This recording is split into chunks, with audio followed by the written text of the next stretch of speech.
Professor, MRA people are often quite smart. Why do they have this strong tendency towards atheism? Oh, well, people who are half smart get atheistic right away because, it's obvious. You really believe in God, you believe in an old man in the sky, you really think the world's only 7,000 years old. It's like, do you really believe Christ turned wine into water? No one who wasn't foolish would believe that. Well, that's the statement of someone who's, I guess, who's smart enough to start to notice something about what people believe, but they're 10 steps along a 50,000-mile journey.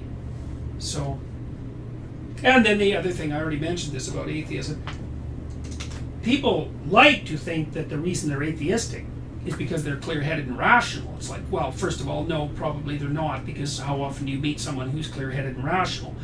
Like, being psychoanalytically minded, I'm always way more likely to look for the dark reason that someone is doing something rather than the light reason, the reason that's moving them towards the light, because it's hard to move towards the light. And so I would say most of the time people are atheistic.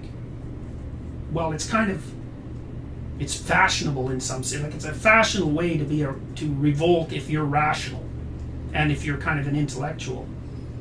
But also, you can just dispense with responsibility if you're atheistic, and I think that's 90% of the reason that it's, especially in the modern world, that's why people are proponents of atheism.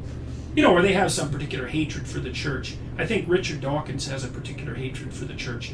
I've thought of this many times. I would swear that something happened to him when he was a kid that wasn't good, and that the church was involved, because he has such an animus against the church. It's that it possesses him. There's a reason for that.